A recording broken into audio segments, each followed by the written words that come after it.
E aí pessoal? Sejam bem-vindos a mais um vídeo do canal, e trazendo para vocês a continuação da parte 2, do capítulo 3. Então, já deixe o like aí para fortalecer, é nóis! Dito isso, vamos para o vídeo. A história continua, na perspectiva de Zirkniv. 2 semanas depois, uma carruagem, com Zirkniv a bordo, partiu para a arena. Na superfície, ele parecia estar indo para a arena, para assistir a uma luta, mas na verdade, ele estava lá para entrar em acordo, com os emissários da teocracia Slane, e os sacerdotes de alto escalão do Império. Ele não trouxera consigo, nenhum dos seus guardas imperiais, para evitar se destacar, mas, 2 dos 4 cavaleiros imperiais, Relâmpago e Vendaval Feroz, estavam no veículo, como guardas de Zirkniv. Se possível, ele teria gostado de usar todos esses excelentes guerreiros para protegê-lo. No entanto, a explosão pesada não era confiável. Então, ele a deixou para trás, sob o pretexto de guardar a capital imperial. Não, dizer que ela não era confiável não era exatamente correto. Para ser preciso, ele já poderia dizer, dado a atitude dela, que ela queria se tornar vassala do reino feiticeiro. Assim, a fim de evitar vazar qualquer informação que ela pudesse oferecer ao reino feiticeiro como um presente, Zirkniv decidiu manter uma distância dela. Ela tinha, originalmente dito, eu farei qualquer coisa para remover minha maldição, até mesmo apontar esta espada para Vossa Majestade. Zirkniv entendia isso, mas ainda decidira fazer uso dela. Portanto, ele não poderia repreendê-la, mesmo que ela decidisse trair o Império. No entanto, ele ainda não podia permitir que ela transmitisse informações críticas do Império. Dito isto, se ela realmente tivesse conseguido escutar os segredos de Estado do Império, Zirkniv precisaria que ela fosse presa. No entanto, ela era uma das pessoas mais fortes do Império. Então, ele precisaria enviar pessoas no nível dela para eliminá-la. Em termos de esgrima, apenas Relâmpago e Vendaval Feroz estavam à altura da tarefa. Enviar qualquer outra pessoa só resultaria em um massacre unilateral. Além disso, suprimi-la com números significava que a capital imperial e os detalhes de segurança do imperador seriam reduzidos. Sendo esse o caso, ele teria que recorrer aos discípulos, trabalhadores, ou talvez assassinos de Fluder, representados pelo grupo Ijaniya, os quais possuíam habilidades, além do combate corpo a corpo. No entanto, não importa qual opção ele escolhesse, ele teria que estar preparado para pagar caro por isso. Os discípulos seriam pagos anualmente, embora desde a traição de Fluder, ele confiscasse as terras, que antes eram de Fluder, e as deixasse à disposição dos nobres, então, não haveria muitas despesas adicionais, neste caso. No entanto, despachá-los exigiria que eles parassem seu trabalho, o que incorreria em perdas, invisíveis a olho nu. Porém, se eles fossem realmente mortos, o dano causado seria maior do que o preço necessário para contratar as 2 outras opções. Portanto, a melhor opção era negar a explosão pesada, a chance de obter informações valiosas, e deixá-la ir de mãos vazias para o reino feiticeiro. Essa pode ser a solução mais satisfatória para todos os envolvidos. Mesmo com Zirkniv insinuado muitas coisas sobre a explosão pesada, ela ainda estava na capital imperial. Ela apenas respondia coisas do tipo, vou permanecer até eu poder retribuir a bondade que Vossa Majestade me mostrou. Ele queria entender isso, mas isso era impossível. Explosão pesada pode ser uma das integrantes dos 4 cavaleiros imperiais, mas o reino feiticeiro provavelmente classificaria o poder de luta dela como risível. Todos, e cada um dos muitos Undeads, diretamente leais ao rei feiticeiro, eram mais fortes que ela. Por causa disso, ela estava procurando uma maneira de aumentar seu valor pessoal.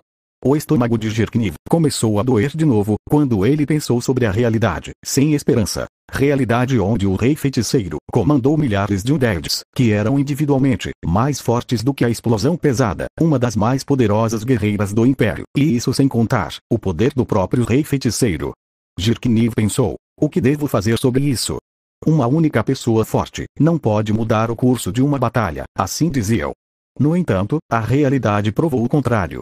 Gazef Stronov do reino era um homem que podia fazer exatamente isso. Também havia o Magic Caster-chefe do Império, Fluder Paradigm, um ser capaz de abalar uma nação inteira.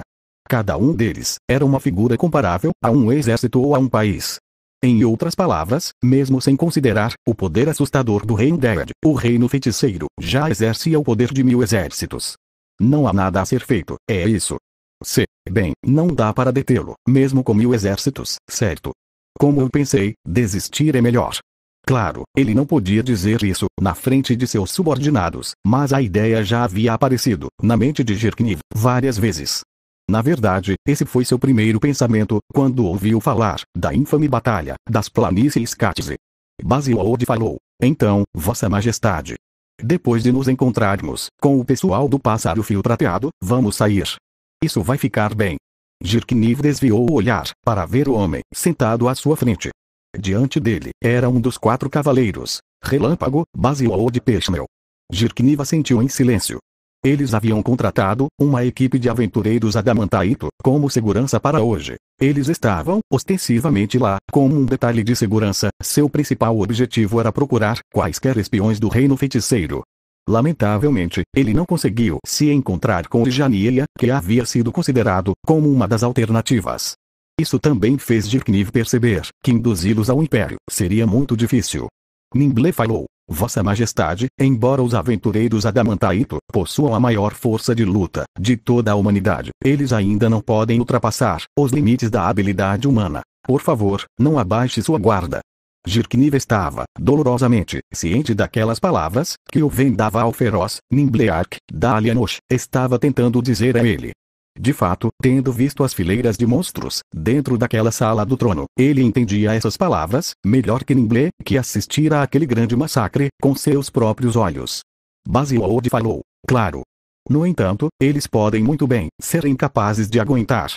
Considere o aventureiro Adamantaito do reino, Momon. Ele apontou a espada para o rei feiticeiro e defendeu o povo com sua força. Uma vez que os membros do pássaro fio prateado também são aventureiros Adamantaito, será um problema se eles não puderem fazer o mesmo. Quando ele disse isso, Zirkniv sorriu tristemente. Zirkniv falou: e se nem mesmo eles? Se nem eles conseguem, e então? A pergunta de Zirkniv trouxe expressões dolorosas para os rostos de ambos os cavaleiros. Esse olhar foi uma resposta melhor do que qualquer coisa que eles poderiam ter dito. Inconscientemente, Zirkniv começou a espelhar suas expressões.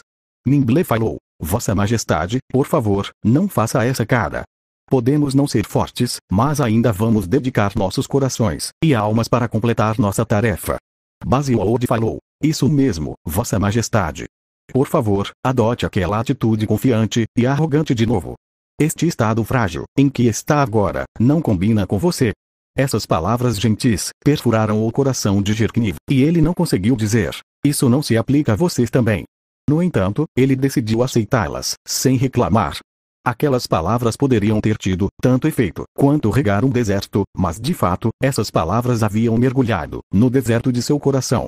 Zirkniv falou: me perdoe. Obrigado pela sinceridade.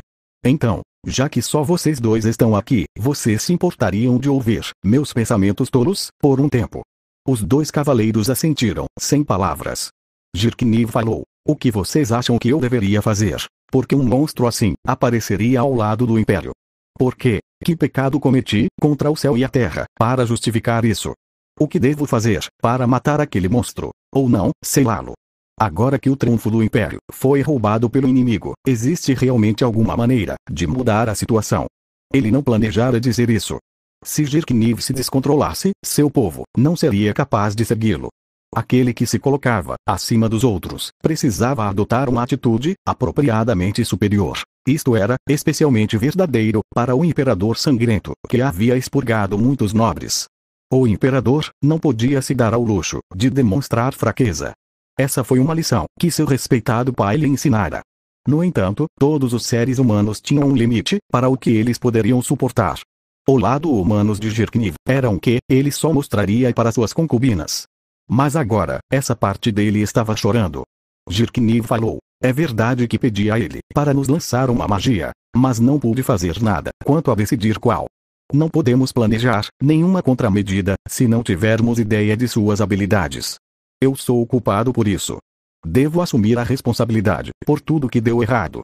Todos parecem pensar assim. Zirkniv mordeu o lábio e agarrou o cabelo. A verdade era que esta era apenas a ponta do iceberg. Se Zirkniv tivesse se entregado completamente aos sentimentos em seu coração, ele provavelmente estaria chorando, gritando e rolando pelo chão, mas ele estava simplesmente tentando proteger a imagem do imperador. Ainda assim, ele tinha algum senso de autoconsciência sobre o curso de ação das coisas. Parece que isso estava se tornando um hábito, então, Jirkniv voltou ao normal. Jirkniv falou, me perdoe. Parece que fiquei um pouco descontrolado. Eu estive sob muito estresse, recentemente. Ele olhou para baixo, e viu fios de cabelo em seus dedos. A julgar pelos retratos, nenhum de seus ancestrais tinha cabelos finos. Jirkniv não pôde deixar de pensar que ele poderia ser o primeiro imperador, na história do Império, a ficar careca. Ele acenou com a mão, para impedir que seus subordinados notassem.